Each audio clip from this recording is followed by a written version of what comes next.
Media channel पे। आज हमारे प्रमुख अतिथि हैं वरिष्ठ पत्रकार आलगड़े सर, जो कि तड़ीपार न्यूज़ के संपादक भी है। पत्रकारिता जो कि लोकतंत्र का चौथा स्तंभ माना जाता है। तो आज हम जानेंगे कि पत्रकारिता का महत्व क्या है, उनकी चुनौतियाँ और समाज तथा धर्म से उसका रिश्ता। तो आइए शुरू करते हैं आज का संवाद। सबसे पहले कृपया सर आलगड़े सर, आप अपना परिचय दीजिए। बताइए कि आप पत्रकारिता के क्षेत्र में कैसे आए। नमो बुद्धाय, सप्रेम जय भीम। मैं बलराम आलगड़े 1987 से मैं तड़ीपार नाम का अखबार चलाता हूँ, उसका मैं एडिटर हूँ। और 1987 से लेकर आज तक हम बिल्कुल इसी तरह से चला रहे हैं, जैसे हम 87 को शुरू करे थे वैसे स्टार्ट करे वैसे अभी तक चालू है। तो पत्रकारिता ये जो विषय है, आप बता रहे थे अभी कि लोकतंत्र का चौथा स्तंभ है, तो बिल्कुल सच है। क्यों?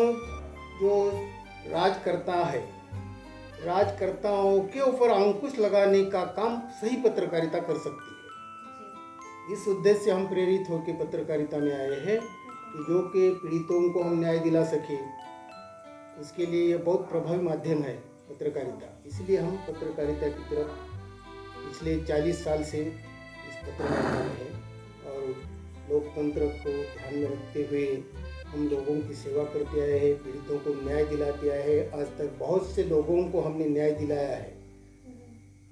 जी, मैंने आपके न्यूज़पेपर देखे पढ़े, काफ़ी अच्छी लैंग्वेज भी आपकी, बहुत अच्छे से आप ये करते हैं, आपकी भाषा बहुत अच्छी है। तो सर मैं जानना चाहूँगी कि आपको ये प्रेरणा कहाँ से मिली कि आपको पत्रकार बनना है? देखो, प्रेरणा स्थान तो हमारे विश्ववंदनीय भारत रत्न डॉक्टर बाबा साहब ही हमारी सबसे बड़ी प्रेरणा है। उन्हीं की प्रेरणा लेकर हम पत्रकार बने, नेता बने, जो भी कुछ बने हैं वो सब हमारे विश्ववंदनीय भारत रत्न डॉक्टर बाबा साहब अम्बेडकर जी की प्रेरणा से ही बने हैं। तो हम भी पत्रकार जो बने हैं तो बाबा साहब की प्रेरणा से हम पत्रकार बने हैं। तो शुरुआती का सफर कैसा रहा आपका पत्रकारी में? देखो, ये कहना तो मैं मानूंगा नहीं, नए शुरुआत पुराने, ये पत्रकारिता में कुछ भी नहीं चलता। जो पैदाशी जो गुण रहता है इंसान में, वो स्टार्टिंग से लेकर एंड तक उसकी थीम वही रहती है। तो हम जब 87 को अखबार चालू करें, शुरू करें, जब से जो मेरी राइटिंग जो है, जो आर्टिकल लिखते हैं हम, वो लैंग्वेज और अभी की लैंग्वेज बिल्कुल कोई फर्क नहीं है। पूरी मैच्योरिटी के साथ हम पत्रकारिता में उतरे थे 87 को। इसीलिए नया पुराना और नए है तो कुछ दिक्कतें, कुछ मुझे तो कोई दिक्कत नहीं है इसमें। तो आपका कोई संघर्ष नहीं रहा पत्रकारिता में? नहीं, संघर्ष तो बहुत करना मैंने पड़ता आपके है। पत्रकारिता देखा, आपने पूरा टारगेट करते हो आप। हाँ, तो उसकी वजह से कोई हाँ, प्रॉब्लम प्रॉब्लम तो बहुत खड़े होते हैं। बहुत से प्रॉब्लम आए हैं 40 साल में। धमकियाँ आ गई, मर्डर की धमकी आ गई, हत्या करेंगे तुम, गोली चलाएंगे तुम्हारे ऊपर, ऐसे बहुत से हमें धमकियां आ गई। लेकिन हम धमकी से डरते नहीं हैं, ये हमने बता दिया है। 40 साल से हम वही करते आए हैं, जो 1987 को जो करे वही आज 2025 को भी वही करते आ रहे हैं। इसीलिए धमकी से डरने वाला पत्रकार हो ही नहीं सकता। सर हथेली पर लेकर घर से जो निकलते हैं हम, तो सर हथेली पर लेकर हम निकलते हैं। वापस आने की कोई गारंटी नहीं रहती है। ऐसा समझ के हम घर छोड़ के सवेरे से निकलते हैं, तो शाम में जब आएंगे तो आएंगे, बचेंगे तो आएंगे, ऐसा समझ के हम जान हथेली पर लेकर पत्रकारिता करते हैं। तो सर जैसे कि कहा जाता है कि लोकतंत्र का जो चौथा स्तंभ है वो पत्रकारिता है, राइट? यस। तो आपके अनुसार इसकी भूमिका क्या है? इसीलिए उसको चौथा स्तंभ माना गया है तुम्हारे लोकतंत्र का। जो राज्यकर्ता जो लोग हैं, जो भी कोई हो, किसी पार्टी के हो, जो भी राज्य करता है, उनके ऊपर उनको सही ट्रैक पे लाने के लिए पत्रकारिता बहुत अहम भूमिका निभाती है। एक दूसरा मुद्दा, पत्रकारिता जनता यानी कि पब्लिक और शासन इनके बीच में का दुआ ये पत्रकारिता है। ब्रिज बनता है। ब्रिज बनता है दोनों के बीच, जनता और राजकर्ता, इनके बीच का एक ब्रिज ये पत्रकारिता है। इसीलिए पत्रकारिता को लोकतंत्र का चौथा स्तंभ माना गया है और बिल्कुल सही है। Right sir. तो सर मैं ये जानना चाहूँगी, समाज में जागरूकता ला फैलाने के लिए मीडिया कितनी सफल हो चुकी है? सवाल तो बहुत अच्छा है। देखो, मीडिया का योगदान जागरूकता लाने में आज तक का मीडिया का योगदान 99% है। पत्रकारिता अगर पत्रकारिता नहीं रहती तो लोग जागरूक भी नहीं होते, ना ही तो अपने अधिकार का उनको कोई एहसास भी नहीं होता। तो पत्रकारिता ने लोगों को बहुत लिखाया, पढ़ाया, बहुत कुछ अधिकार का उनको दिलाया है। इसलिए कहीं की मतलब हर जगह पे जागरूकता है मेरे हिसाब से, कि मीडिया की वजह से बहुत सारी चीजें सामने आई है। बिल्कुल सही है। और मीडिया की वजह से मतलब हर चीज अगर देखी जाए तो मीडिया के ऊपर ही है। यस। आप सही या गलत दिखाते वो आपके ऊपर है। तो मेरे मानना है कि पत्रकारिता बहुत ही ज्यादा महत्वपूर्ण भी है और जिम्मेदारी की बात है। बहुत रिक्स है। जिम्मेदारी बहुत ज्यादा, बहुत जिम्मेदारी है। सही है। क्योंकि आप जो बोलते हो लोग उन्हीं को सच मानते हैं। इसलिए सच्चाई, सत्यता बहुत संभालना पड़ता है पत्रकारों ने। और अगर सत्यता लाएंगे सामने तो पत्रकार सही मानेंगे। लोग एक बार मानेंगे, हम झूठ बोलेंगे, हम झूठ लिखेंगे, एक बार मानेंगे, दोबारा उसका यकीन नहीं करेंगे। इसलिए सच्चाई को बहुत अहमियत देना चाहिए। पत्रकारों ने सच्चाई को बहुत अहमियत देना चाहिए। किसी भी घटना को हो सही अंजाम देना चाहिए। हाँ, उसके हर पहलू को समझना चाहिए। तभी अगर समझ पाएंगे तभी वो पब्लिक के सामने उसको रखना चाहिए। क्योंकि मुझे लगता है कि मीडिया में इतनी ताकत है, आप लोगों में इतनी ताकत है कि आप जो बोलेंगे पब्लिक उसको बिल्कुल एक्सेप्ट कर लेगी और उस पर एक्शन भी लेगी। हाँ, सही है जी। तो सर मुझे ये बताइए कि इसमें आपको कितनी चुनौतियों का सामना करना पड़ा पत्रकारिता में? देखो, हम 2 अक्टूबर 1987 से पत्रकारिता में एक एडिटर के हैसियत से यहाँ पर मौजूद है। जब से हमें बहुत से चुनौतियाँ का सामना करना पड़ा है। जो कि धमकियाँ, ऐसा है जो सच्ची पत्रकारिता है उनके लिए बहुत चुनौतियाँ है। सब चुनौतियाँ भरी पत्रकारिता है पूरी। तो इसलिए हमारे किस्मत में भी तो वो था, बहुत से लोगों ने धमकियाँ दिए। एक मिसाल के तौर पर एक बताऊंगा मैं। यहाँ हमारे परभणी के अंदर नंबर 2 का डॉन था, उसका नाम नहीं बोलूँगा मैं। जब जो मटका जो है पूरा हमारे डिस्ट्रिक्ट का पूरा उसका जुआ जो है, मटका नाम का जुआ जो है वो उसका प्रमुख था, उनके खिलाफ हम छाप दिए। पब्लिश हो गई, न्यूज़ पब्लिश हो गई। एसपी ने सब बंद कर दिए, 2-3 दिन सब इधर उधर सब बंद कर दिए पूरा। बंद होने के बाद 8 दिन बंद हो गए। हमें ऑफर आ गए, पहले ऑफर देते लोग, बाद में धमकियाँ देते। हम किसी के ऑफर या किसी के लालच में आते नहीं हैं। और वही सच्चा पत्रकार है मेरे नज़र में, जो लालच में आता नहीं है, समाज को धोखा नहीं देता है। तो वैसा हमें सब उन्होंने आजमाया। फिर आखिर में उन्होंने हमें धमकी दिया, बोले उसको तो हम रोड पे उड़ा देंगे। ये हमारे सुनने में आएगा। हमारे सुनने में आते बराबर हम रोज़ाना जहाँ पर उसका बैठने का ठिकाना था वहाँ उसके चबूतरे को पैर लगा के गाड़ी पे बैठ के खड़े रह के इधर उधर 5 मिनट तक देखना, उन्हें मेरे तरफ देखना, नीचे में गर्दन झुकाना। 8 दिन मैं बिल्कुल वहाँ जाते रहा, जब वो टाइम में वहाँ पर आता है वो डॉन। आपको डर नहीं लगा सर? देखो, भगवान बुद्ध ने बहुत इससे बताया है कि जो पैदा हो गया उसे मौत तो तय है।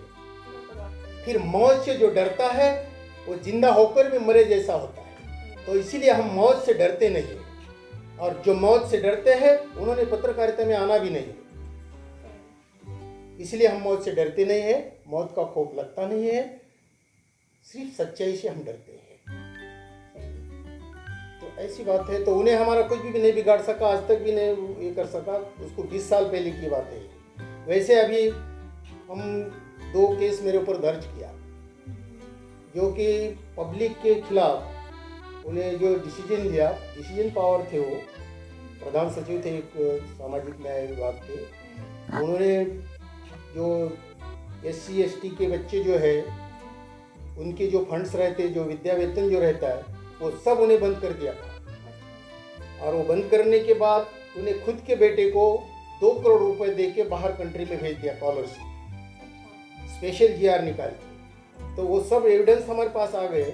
हमारे पास आने के बाद हमने उसका पीछा स्टडी करने के बाद उनके खिलाफ पूरा हमने पब्लिश कर दिया छात्र। इसकी इंक्वायरी हो गई, उनका तबादला हो गया, वहाँ से हटा दी उनको पद से। तो फिर उन्होंने 1 साल के बाद हमारे खिलाफ मुंबई में वो केस दाखिल करा। अभी वो चालू है केस। हम बोलते पब्लिक के लिए केस क्या, हमारी जान भी जाए तो भी हम पीछे नहीं हटेंगे। ऐसी हमारी पत्रकारिता।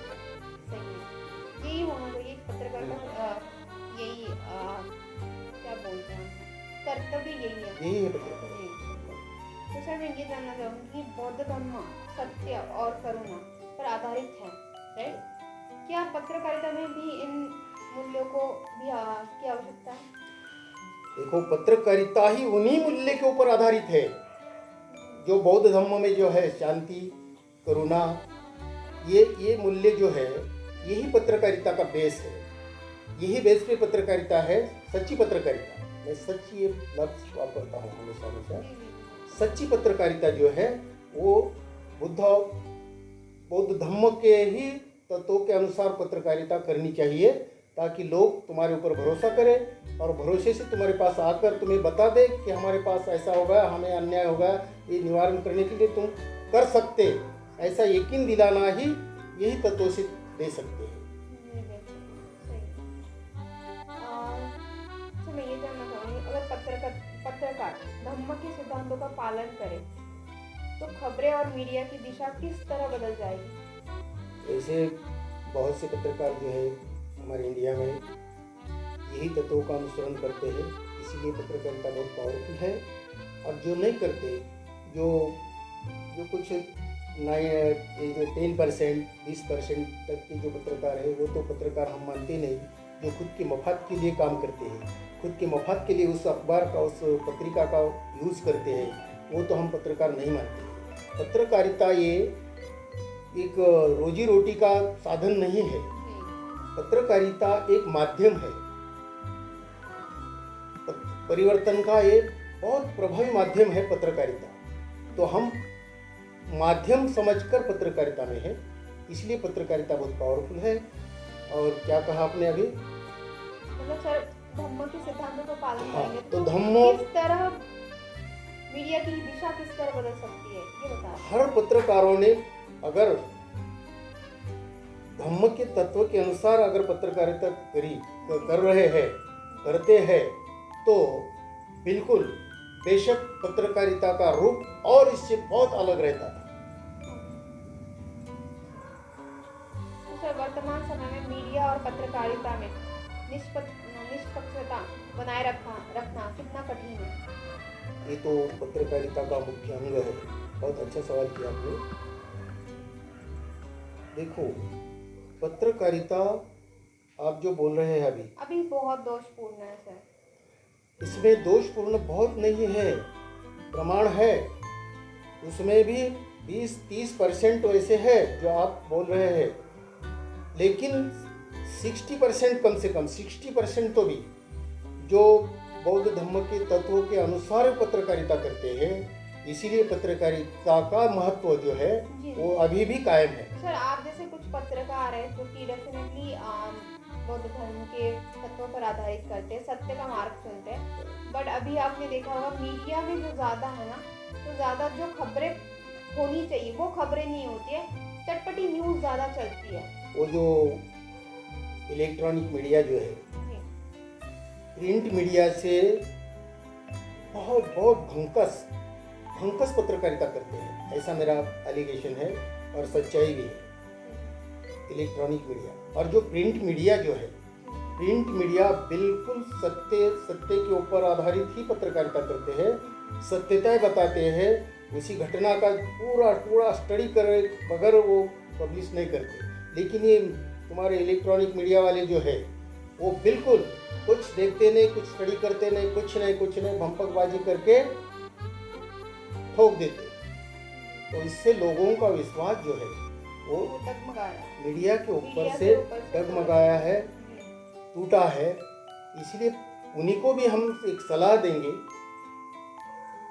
कि भाई अगर आपको पत्रकारिता करना है तो कुछ भी मत करो, कुछ भी बोलता है क्या, कुछ भी मत करो। जो सच्चाई है, घटना तुम स्टडी करो घटना की, और स्टडी करके अंजाम तक आ जाओ तो लोग और भी तुम्हारे ऊपर भरोसा करेंगे। नहीं तो भरोसा टूटते जा रहा है जी, बहुत ज़्यादा हो रहा है, क्योंकि जो न्यूज़ होती है वो दिखाई नहीं जाती, उसका पूरा रूप चेंज किया जाता है। हाँ, वो सच्चाई नहीं बताते हो। हाँ, और मीडिया मतलब बहुत पावरफुल बनी है। आज के ज़माने में सबसे ज़्यादा पावरफुल अगर है तो मीडिया है, तो मीडिया पे ज़्यादा ही ट्रस्ट किया जाता है। और उनके ऊपर गवर्नमेंट से भी हम दरख्वास्त करेंगे कि ये जो इलेक्ट्रॉनिक मीडिया जो है, जैसे हमें प्रिंट मीडिया वालों के ऊपर उनके कुछ निर्देश है, उनकी कुछ सूचनाएं है, उनके कोई निर्बंध है, वैसे ही निर्बंध जैसे कानून इलेक्ट्रॉनिक मीडिया पे कानूनी तौर पर निर्बंध लाना जरूरी है। जी बिल्कुल सही कहा, कानूनी तौर पर निर्बंध लाना जरूरी है। तो सर मैं ये जानना चाहूँगी, पत्रकारिता के जीवन में ऐसा कोई ऐसा अनुभव है जो अभी तक आपको ज़हन में हो, आप उसको कभी नहीं भूल सकते? ऐसे बहुत से अनुभव है। कोई एक ऐसा अनुभव बताइए जो अभी भी मतलब आप पूरी जिंदगी में कभी नहीं भूलेंगे। एक ऐसा अनुभव है, परभणी DRDA के प्रकल्प ऑफिसर थे, प्रोजेक्ट ऑफिसर। उन्होंने 75 टन ऐसे एंगल खरीदी करी। वैसे तो उनको वो पावर नहीं है, वो कमिश्नर की पावर है। कमिश्नर की परमिशन लेकर उतना 75 टन एंगल खरीदी करना जरूरी था, लेकिन उस प्रकल्प प्रोजेक्ट ऑफिसर ने कोई सब बाजू को रख के, कानून को धसमस करके, उन्होंने खुद के बलबूते पे 75 टन एंगल खरीदी करे, जबकि उस एंगल का रेट प्रति किलो 22 रुपये था। उन्होंने वो प्रति किलो 12 रुपये था, 12 रुपये। लेकिन उन्होंने क्या करे, भ्रष्टाचार कैसा करते भ्रष्टाचारी, उसका एक उदाहरण है, एग्जाम्पल है। तो उन्होंने 12 रुपये किलो वाला एंगल उन्होंने 22 रुपये किलो खरीदे बता के वैसे पेमेंट अदा कर दिए। तो उसमें जो रेट के डिफरेंस जो है 12 और 22, उसमें उन्हें 75 टन एंगल में 14 लाख का खुला फ्रॉड था। ये न्यूज़ हर अखबार में आ गई, हर अखबार में छाप दिया, फिर भी इसका कुछ नहीं हुआ, इंक्वायरी नहीं हो गई, कार्रवाई नहीं हो गई। बहुत से पत्रकार मेरे पास आ गए, बोले सर जी हमने ऐसा न्यूज़ छाप दिए, पुरावे के साथ छाप दिए, फिर भी ये नहीं होता, कुछ कार्रवाई नहीं होती। मैं बोला तुमने क्या क्या एविडेंस है तुम्हारे पास, वो मेरे पास ला के दो। तो 10 एक पत्रकारों ने मेरे पास ला के देखी। ये मैं स्टडी करके मैं फिर वही दुकान, वही एजेंसी से वही एंगल, वही क्वालिटी का एंगल, एक 60 किलो एंगल में खरीद करा और उसका बिल मैं मेरे पास रख दिया। फिर बिल मेरे पास रखते हुए मैंने पूरा डिटेल्स छाप दी, व्रत संकलन करके छाप दिया, हमने पब्लिश कर दिए। और उसमें लास्ट में एक ये कर दिए कि भाई अगर इसकी इंक्वायरी नहीं हो गई तो हम एक हाई कोर्ट में एक पब्लिक इंटरेस्ट में अपील करेंगे। तो फिर और एक उसका एक लेटर लिख कर कमिश्नर को लेटर भेज के कमिश्नर को बताया कि ऐसा हुआ है, क्या आपको मालूम है? अगर मालूम नहीं है तो फिर आप कार्रवाई करो। तो फिर उन्होंने एक सदस्यीय समिति नियुक्त हो गई इसके ऊपर, वो अपने विरोध की बातमी के ऊपर, न्यूज़ के ऊपर अपने न्यूज़ के ऊपर एक समिति, एक सदस्यीय समिति नियुक्त हो गई। एक समिति नियुक्त करने के बाद फिर उसको लेटर आ गया ऑफिस को, ऐसी समिति नियुक्त हो गए तुम सहकारी करो। तो उन्होंने फिर यहाँ के बहुत बड़े नामांत विधिज्ञ, परभणी के बहुत बड़े विधिज्ञ थे वो उस पीरियड के, उनके खिलाफ कोई जाता नहीं था, बात नहीं कर सकता, ऐसे विधिज्ञ बड़े लगा दिया। उन्होंने मुझे एक नोटिस भेज दिया, आप हमारे पक्षकार को ब्लैकमेल करने की कोशिश करें, आपने ऐसा छाप कर हमारे पक्षकार की बेआबरू करें, ऐसे बहुत से 8-10 मुद्दे ये करके मुझे भेज दिए। 3 दिन के अंदर बोले नोटिस मिलने के बाद आप खुलासा करो, यानी कि इनडायरेक्टली माफ़ी मांगो, उसका अर्थ होता है। तो हम पढ़ लिया नोटिस, बहुत हंसा, अकेला खुद हंस गया, क्या मूर्ख देखने वाला, और उसको बहुत बड़ा अमाउंट देखने बोलते हैं। अरे उसको इतना मालूम नहीं है कि अगर किसी पत्रकार ने किसी ऑफिसर के करप्शन के खिलाफ कोई न्यूज़ पब्लिश करे तो उसकी उच्च स्तरीय चौकसी होनी चाहिए, उसमें वो दोष मुक्त होना चाहिए। अगर वो दोष मुक्त नहीं होते हुए भी अगर तुम नोटिस देते हैं तो इनलीगली है। तो इसीलिए हमने उसको नोटिस का जवाब दिया। उसका जवाब दिया, उसने पूछा वकील को, विधिज्ञ को, सर जी अपन ने वो उसकी जो संचिका जो है खरीदी, उसकी स्टडी करे या तुम्हारे पक्षकार ने बोल के तुम मुझे नोटिस भेज दी। एक दूसरा मुद्दा, अगर आपने उस संचिका की स्टडी नहीं करते हुए मुझे अगर नोटिस भेजे है तो ये कानूनी तौर पर कब तक कितना सही है, ऐसा उसको सवाल पूछा। दूसरा मुद्दा, आप बोल रहे हैं हमारे पक्षकार को तुमने ब्लैकमेल कर रहे हैं, तो जब हम डिटेल्स न्यूज़ छाप दिए तो ब्लैकमेल करने का कहाँ सवाल आता है? और दूसरे इसमें बोलते हैं कि आपने हमारे पक्षकार के मिले नए पत्र, उसकी प्रतिक्रिया नहीं लेते हुए तुमने पब्लिश करे, यानी कि तुम बोल रहे हैं मिले नहीं और तुम बोलते ब्लैकमेल कर रहे हैं, ये विसंगत है। तो इसीलिए उसको मैंने 18 मुद्दे डाले, आखिरी में उनको एक सवाल किया, ये नोटिस मिलने के बाद हमारी आप 8 दिन के अंदर खुलासा करो, वरना हम आपके खिलाफ बार काउंसिल और अदालत में न्याय मांगेंगे या जाएंगे। उन्होंने मेरे खिलाफ आज तक भी, उन्हें 10 लाख का डिफेमेशन करेंगे ऐसा बोल के लिखा था ना, उन्हें आज तक भी मेरे खिलाफ डिफेमेशन दाखिल नहीं करा। उसका पक्षकार जो था प्रोजेक्ट ऑफिसर सस्पेंड हो गया, 14 लाख रुपए उसको रिकवरी करके लिए गवर्नमेंट ने, और उसको कम से कम 18 महीने तक भी लिए थे। बहुत बढ़िया, ये बात मेरे को बहुत हमेशा बार याद आती है। बहुत अच्छा काम किया, पब्लिक का पैसा बचा लिया, वापस दे दिया आपने। हाँ, ये बहुत अच्छी बात तो है। ये ऐसे बहुत से अनुभव है पत्रकारिता में जो कि हम ना भूले। तो सर मैं ये जानना चाहूँगी, हमारी जो युवा पीढ़ी है, हाँ, अगर पत्रकारिता में आना चाहती है तो उनके लिए क्या संदेश देना चाहेंगे आप? बहुत अच्छी बात है, ये सिलसिला चलते रहना, जारी रहना। इसलिए नौजवानों ने पत्रकारिता की तरफ आना ज़रूरी है, क्योंकि जब भी जहाँ भी अन्याय होता है, जहाँ करप्शन होता है, जहाँ कुछ भी गड़बड़ी होती है देश में, तो पत्रकार ही पहले, सबके पहले वहाँ पहुँचते हैं। तो नौजवानों ने भी वही देखकर, लेकिन पहले ये बात समझ लेना चाहिए, ये बहुत यानी कि खतरे का मार्ग है, इतना आसान नहीं है। पत्रकारिता इतनी आसान नहीं है, खतरों से खेलना पड़ता है, जान की बाजी लगाना पड़ती है। ऐसी पूरी तैयारी है, स्टडी है, तो बिल्कुल नौजवानों ने पत्रकारिता में आना है और निष्पक्ष पत्रकारिता करना जरूरी है। जी बिल्कुल सत्य। निष्पक्ष पत्रकारिता ही सब किसी को न्याय दिला सकती है, पीड़ितों को न्याय दिला सकती है, राष्ट्र का हित बढ़ा सकती है, और इसीलिए पत्रकारिता में आना बहुत ज़रूरी है। आज हम हैं, कल नहीं है, लेकिन पत्रकारिता तो है, रहेंगी रही है। जब तक चांद सूरज रहे तब तक पत्रकारिता बिल्कुल रहेंगी। इसीलिए नौजवानों ने इसमें ज़्यादा से ज़्यादा स्टडी करके आना, राइटिंग, ड्राफ्टिंग, ये बातें अगर है आपके पास है तो पत्रकारिता में आना, नहीं तो कोई तो भी लिख के दे रहा है, हम पब्लिश कर रहे हैं हमारे नाम से, ये तो बहुत डेंजरस है। जी जी रिक्स है बहुत। पत्रकारिता ऐसी एक माध्यम है जो तुम अगर खुद गलती करेंगे तो तुम्हें भी माफ नहीं करेंगे, जी बिल्कुल बहुत भयानक है। इसीलिए सब स्टडी करके आप आ जाओ।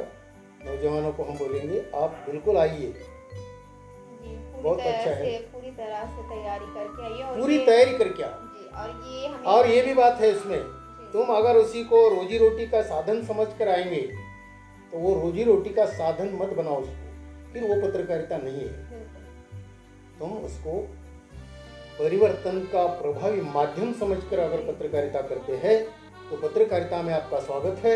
आप जरूर पत्रकारिता में आना चाहिए।